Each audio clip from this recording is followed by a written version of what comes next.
தமிழ்நாட்டுல எல்லாமே சேஞ்ச் ஆயிடுச்சு. உங்க நகையையும் சேஞ்ச் பண்ணுங்க. உங்க பழைய நகைக்கு கிராமுக்கு 150 ரூபாய் கூடுதலா வாங்கி புது நகை எடுத்துக்கோங்க. அதே கம்மி சேதாரம் தான் உங்க லலிதால மட்டும்தான். புகைப்பிடிப்பதால் பற்கள் பெருமளவில் பாதிக்கப்படும் என எச்சரிக்கிறார்கள் மருத்துவர்கள். இதுகுறித்து பல் மருத்துவர் ரம்யாவுடன் நமது செய்தியாளர் வேதவழி நடத்திய கலந்துரையாடலை பார்க்கலாம். வணக்கம் மேம். புகையிலை புற்றுநோயை உண்டாக்கும் அப்படின்னு சொல்லுவாங்க.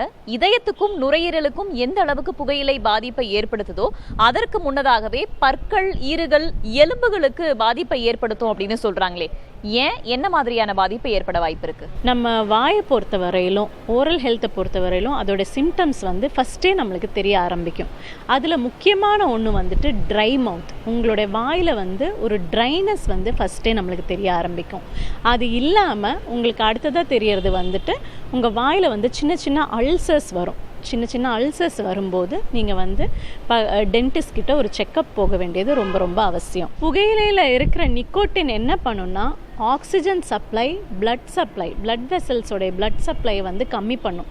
அதனால உங்களுக்கு ப்ளீடிங் கம்ஸ் தெரியாது.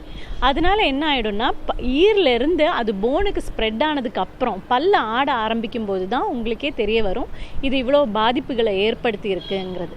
பொதுவாக பற்கள் விழுந்துருச்சு அப்படின்னா உடனே அவங்க டென்டிஸ்ட் கிட்ட போய் இம்ப்ளான்ஸ் பண்ணிக்கலாம், ஒரு செயற்கை பல்ல பொருத்திக்கலாம் என்பதான விஷயங்களை முன்னெடுப்பாங்க. ஆனால் புகையிலை அதிகமாக பயன்படுத்தும் போது அதற்கான வாய்ப்பும் குறைதான் சொல்லப்படுதே, என்ன காரணம்?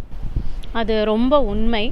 நம்ம புகையிலை பிடிக்கும்போது பல்கள் சீக்கிரமாகவே விழுந்ததுக்கப்புறம் அதை ரீப்ளேஸ் பண்ணணும்னா பெர்மனண்ட்டான ஒரு நல்ல சொல்யூஷன் இம்ப்ளான்ஸ் வச்சுட்டோன்னா நம்ம இந்த கழட்டி மாற்ற டென்ச்சரோடைய அவசியம் இல்லாமல் பெர்மனண்ட்டாக வச்சுக்கலாம். ஆனால் இந்த புகையிலை பிடிக்கிறவங்களுக்கு இந்த இம்ப்ளான்ட் வைக்கும்போது என்ன ஆகும்னா அவங்களுக்கு ஹீலிங் ரொம்ப ஃபாஸ்ட்டாக நடக்காது. அதனால ஆட ஆரம்பிச்சிடும் சீக்கிரமாகவே. ஸோ இம்ப்ளான்ட் ஃபெயிலியர் இந்த புகை பிடிக்கிறவங்களுக்கு ரொம்ப ரொம்ப ஜாஸ்தியாக நம்ம பார்க்குறோம்.